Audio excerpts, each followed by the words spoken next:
Hi, and welcome back. It's been a while. I've kind of taken a little bit of break, but today we're going to continue with The Secret Garden, Chapter 7. I'm Annette Dubrouillet, and we've done 6 chapters so far, because this is Chapter 7. And Chapter 7, and this is by Frances Hodgson Burnett. Chapter 7 is entitled, The Key of the Garden. 2 days after this, when Mary opened her eyes, she sat up in bed immediately and called to Martha. "Look at the moor! Look at the moor!" The rainstorm had ended, and the gray mist and clouds had been swept away in the night by the wind. The wind itself had ceased, and a brilliant, deep blue sky arched high over the moorland.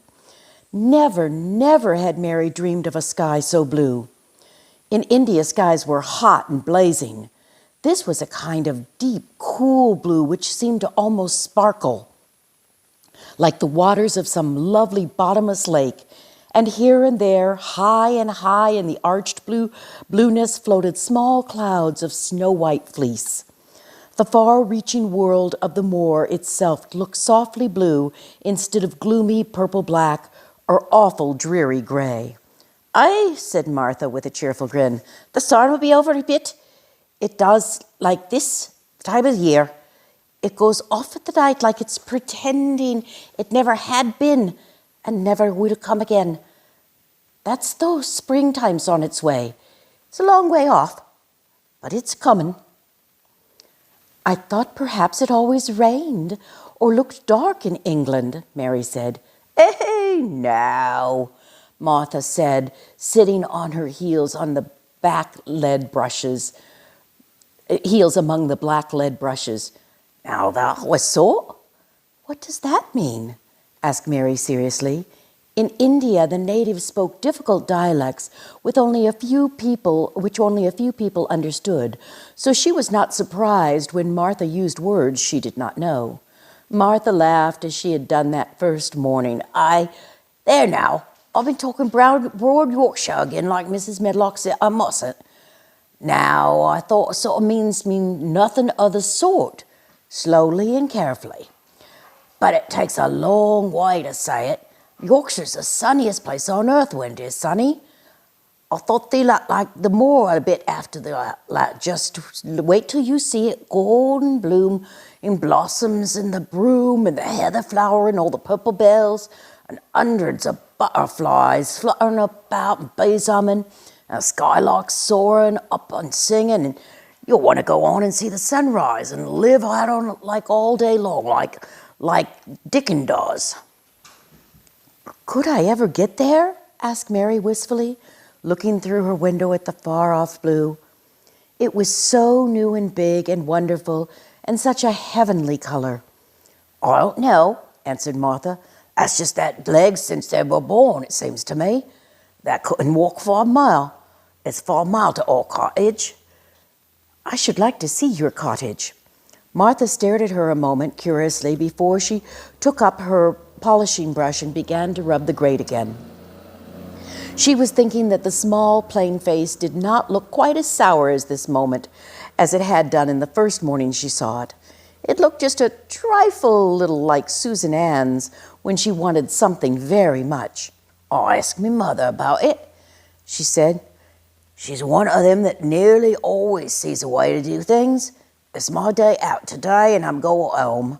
I am glad Mrs. Medlock thinks a lot of my mother. Perhaps she could talk to her." "I'd like your mother," said Mary. "I should think that did," agreed Martha, polishing away. "I've never seen her," said Mary. "No, I hadn't," replied Martha. She sat up on her heels again and rubbed the end of her nose with the back of her hand as if puzzled for a moment. But she ended quite positively. "Well, she's sensible and whole-working and good-natured and clean, and that with her could help with her never seeing her or not. Well, I'm going home to her on my day out, and I just jump for joy when I'm crossing the moor." "I like Dickens," added Mary, "and I've never seen him."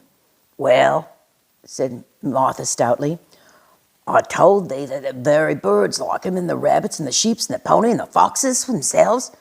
I wonder staring at her reflectively. "What Dickon would think of thee?" "He wouldn't like me," said Mary in her stiff, cold little way. "No one does." Martha looked reflective again. "How does thou like thyself?" she inquired, really quite as if she were curious to know. Mary hesitated a moment and thought it over. "Well, not at all, really," she answered, "but I never thought of that before."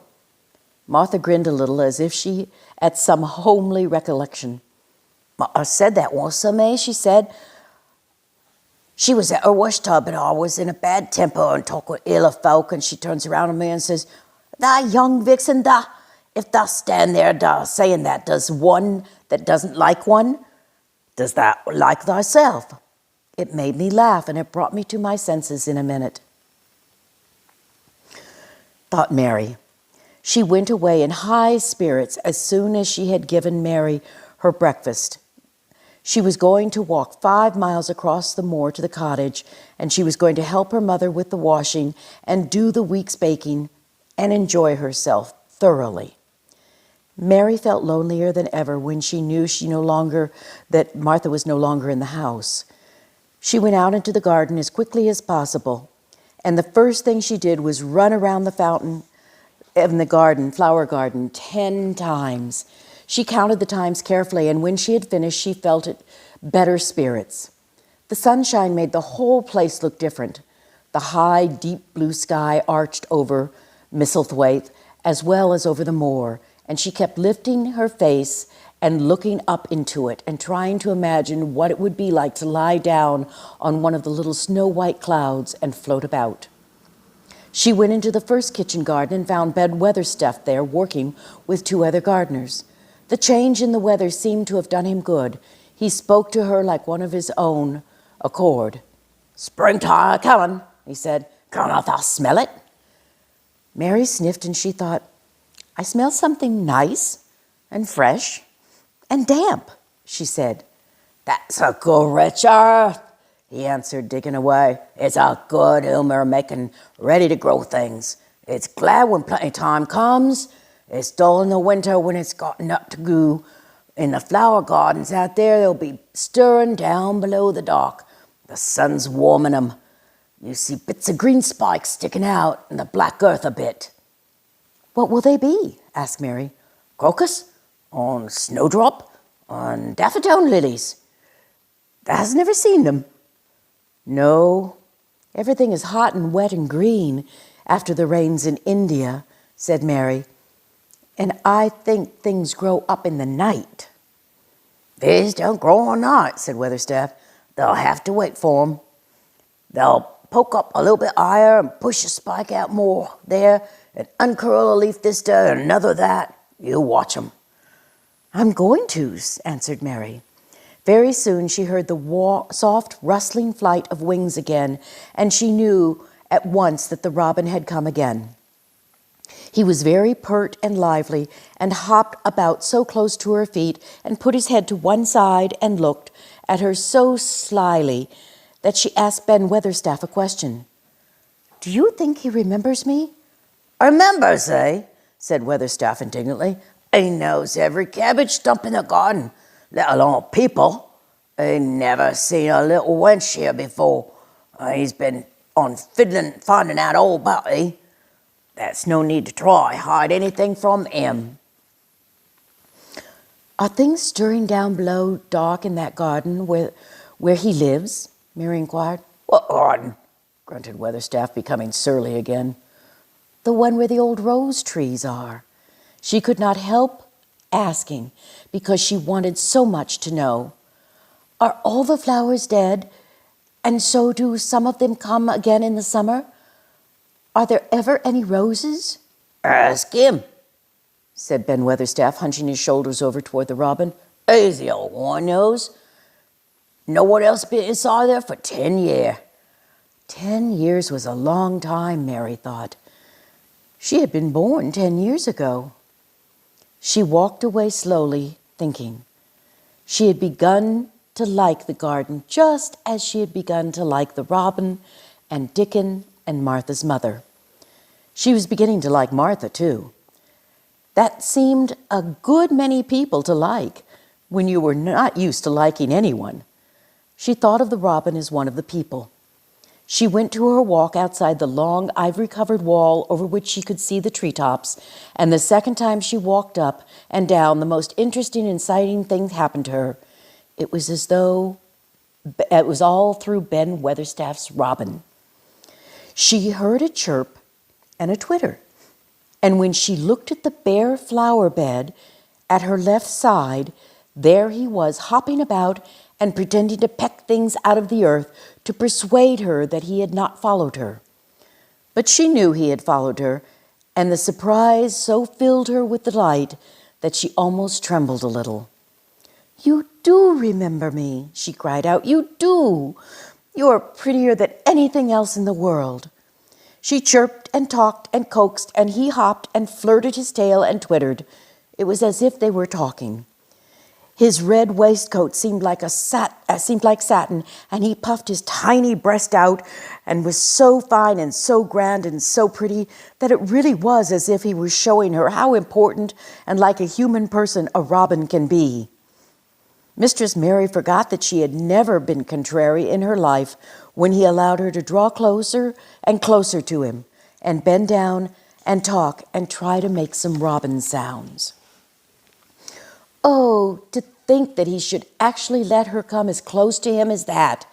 He knew nothing in the world would make her put her hand out toward him or startle him in the least tiniest way.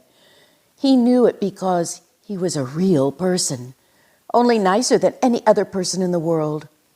She was so happy that she could scarcely dare to breathe. The flower bed was not quite bare.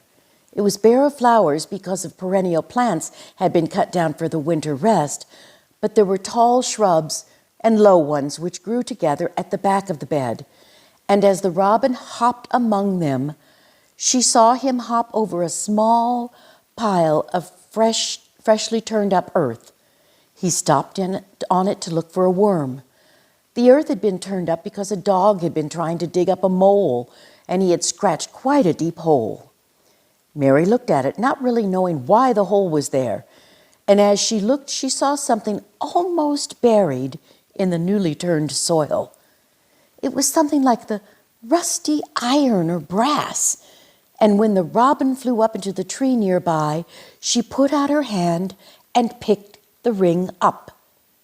It was more than a ring, however.